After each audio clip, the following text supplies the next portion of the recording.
자, 안녕하세요. 오늘은 좋은 주말입니다. 자, 화성 송산 사강시장이 있는 쪽 송산 그린시티 배우죠. 송산 사강 상업지는 이미 한 1500평당 한 1500 정도 이렇게 올랐습니다.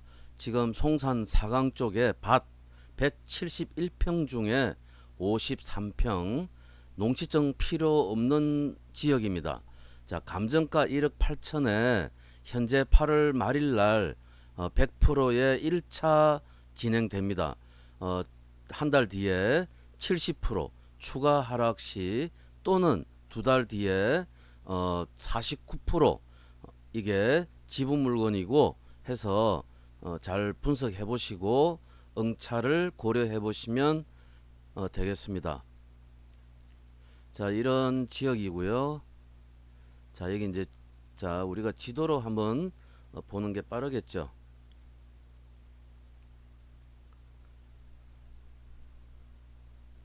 지금 뭐 이렇게 주변 지역은 이렇습니다. 요쪽 요 집을 두고 요 뺑 뒤쪽까지 요 뒤쪽까지 같아요. 뒤쪽까지 현재 이 땅은 일종 일반 주거 지역입니다. 일종 지목은 전이지만 현황이 전이 아니죠. 이럴 경우에 농지증은 필요가 없죠. 이미 현황의 농지 효능을 상실했을 경우에는 필요가 없죠.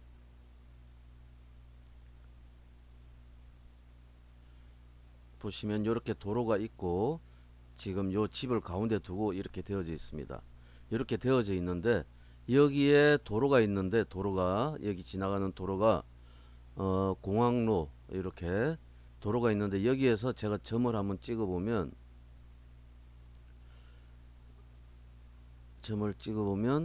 이런 게 나옵니다. 이 도로 밑으로 해서 지금 이런 게 나오는데 여기가 이제 요 땅이에요. 요 뒤로 이렇게 151평 요 뒤 이렇게 여기까지는 아니고 이렇게 요 집을 테두리 해서 그래서 지금 이 도로가 일부분이 포함되어져 있습니다.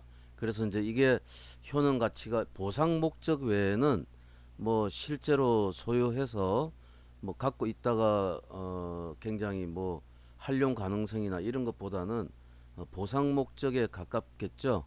지금 현재 이런 지역입니다. 이런 지역이고 보시면 여기 이제 송산 터미널, 송산 초등학교 이렇게 이제 그리고 조금 더 올라가면 그린시티 여기 송산 그린시티 2028년 분양이죠. 이렇게 지금 이미 그 수도권 순환도로 봉담 송산까지 6차선은 이미 개통해 가지고 여기에 공사를 하고 있죠. 여기에 지금 이렇게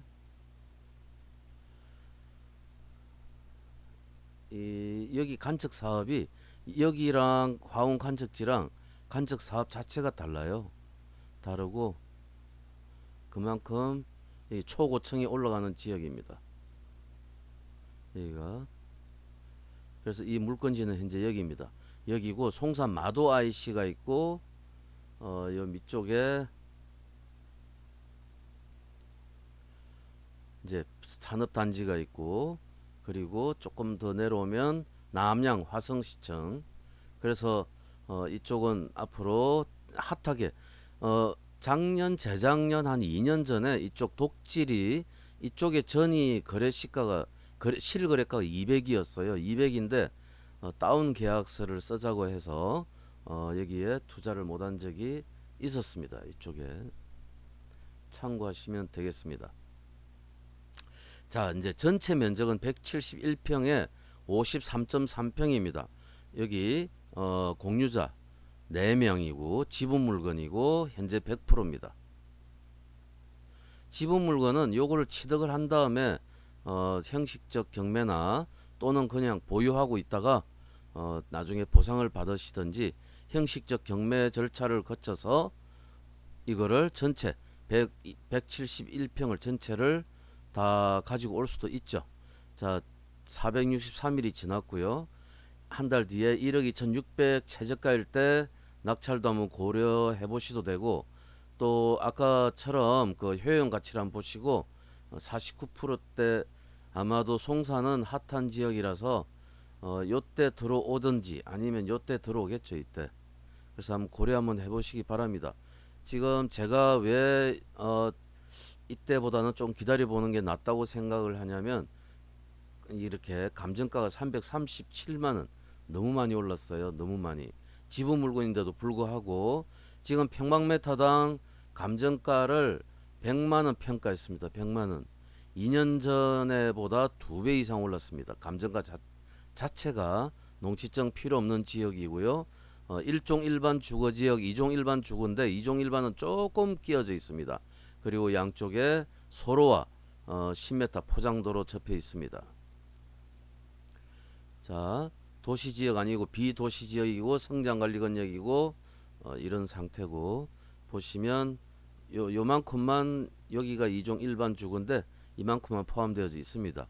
1종 일반 주거가 대다수고 자 우리가 농지증 필요 없지만 소유권 이전 등기 대법원 등기 예규를 한번 보시면 농지증은 도시지역 내 참고로 농지증이 필요 없는 거를 한번 보세요. 자, 도시 지역 내의 농지에 대한 소유권 이전 등기할 때 지목이 농지지만 토지 현상이 농작물의 경작, 단연생 식물 재배지로 이용되지 않음이 관할 관청이 발급하는 서면에 의해서 증명되는 토지는 농지증을 필요하지 않는다. 농지증을 그래서 등기할 수 있다. 왜냐하면 농지는 무조건하고 농업인만 등기할 수 있기 때문에 농업인 아닌 분들은 이렇게 농지 취득 자격 증명을 제출해야 됩니다. 근데 이제 필요가 없는 경우가 이런 경우가 있습니다. 대부분 등기 예규에 이런 경우 외에도 여러 가지 예규가 있습니다. 다음에 농지증을 한번 우리 학습할 때 제가 설명을 자세히 한번 해드리도록 하겠습니다. 그리고 이제 농지를 취득할 때 여러 명이 공유해서 취득할 때 취득 자격 심사가 강화돼서 농업 경영 계획서 또는 주말 체험 영농 계획서의 공유 지분 비율과 각자가 취득하려는 농지 위치의 약정서와 도면 자료를 제출해라. 이렇게 바뀌었습니다. 농지법과 농지법 시행 규칙이 바뀌어 가지고 이걸 모르고 공무원들이 한 서너 명이 돈을 보태 가지고 농지 취득했다가 부랴부랴 헐값에 다시 넘긴 경우도 있었습니다. 근데 이제 경매는 이와 같은 물건의 경매는 공유자가 따로 있기 때문에 지금 현재 기존의 공유자 보고 야 이거 저기 제가 요쪽 지역계요 당신들은 요거 하세요 이런 건 안 되죠. 이런 건 안 되기 때문에 이런 약정서와 도면 자료 생략입니다. 경매에서는 이제 농지증 담당자가 확인해야 하는 서류도 늘어났다.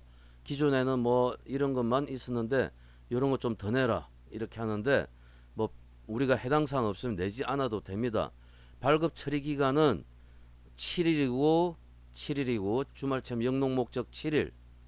근데 이제 이게 투기 지역이나 투기 의사가 보인다든지 할 때는 심의 대상일 경우에는 14일로 이렇게 심의를 하게 되어져 있습니다. 자, 농지법 8조 농지증 발급에 보시면 이렇게 취득 대상 농지의 면적 표시해라. 경매는 예입니다. 근데 이제 우리가 농지증 신청할 때 노동력, 농업기계, 장비, 시설, 확보 방안 이런 거를 별지에 써가지고 직업하고 영농 경력하고 영농 거리 뭐 이건 사실적 조사는 하지 않기 때문에 좀 성의껏 작성해 가면 충분히 잘 받을 수 있겠죠. 이렇게 지금 뭐 LH에서 그런 투기 사건들이 막 이후에 이런 것들이 생겼습니다. 특히 요즘에 뭐 하도 윤 정부에서 카르텔 계속 얘기를 하고 있는 상황이기 때문에 뭐 심의나 이런 것들은 까다로워질 수 있습니다. 근데 이제 수도권의 읍면 사무소의 농지 담당자들은 재작년에 바뀌고 작년에 조금 까다로워졌다가 올해 이렇게 경매 물건에 대해서는 그렇게 뭐 굉장히 까다롭게 하지 않습니다. 농지증 양식은 이렇고요. 여기 기재를 다 못할 때는 별지에 써가지고 성의껏 제출해서 일단 서류로서 설득을 할 수 있는 그런 과정을 만들어야 되겠죠. 농업 경영 계획서 이렇게 양식이 있습니다. 양식이 있고 이런 거 작성하는 거 어렵지 않습니다. 자, 저희들은 법원에 등록한 경매 매수 신청 대리 회사고요. 자, 이 물건의 우리가 그 표준지와 거래 사례를 한번 보시면 지금 평방메타당 요때 22년 1월 요전 21년 11월 요때 공시가가 이랬습니다. 지금 이 물건의 공시가는 지금 얼마입니까? 100만 원입니다. 많이 올랐죠. 평방메타당 가격입니다. 한번 살펴보시고요. 여기 이제 표준지는 여기고 여기가 본건입니다. 이쪽이.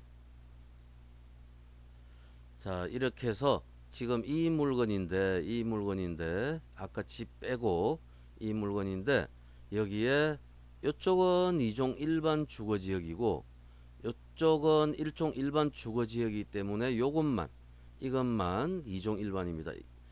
결국은 나중에 지금 현재 화성시가 개발행위 제한 구역으로 1년간 묶어놨기 때문에 1년 뒤에 이런 도시 재편 계획이 나오면 여기는 보상이라고 봐야 되겠죠. 자, OK 리더스 경매학원과 이렇게 내부 시설은 되어져 있고요. 저는 법률사무소 PNK 리더스의 총괄국장을 겸임하고 있습니다. 그리고 같이 분석을 하기 때문에 물건 분석이나 모든 그 권리 분석 또 입지 미래 가치 이런 거를 자세히 분석할 수 있겠죠. 그리고 궁금하시면 전화 주시면 되고요. 자, 오늘도 여러분 재미없다고 생각하지 마시고 구독, 좋아요, 알람 설정해 주시면 좋은 정보를 항상 공유하도록 하겠습니다. 자, 오늘도 즐거운 주말 되시기 바랍니다. 감사합니다.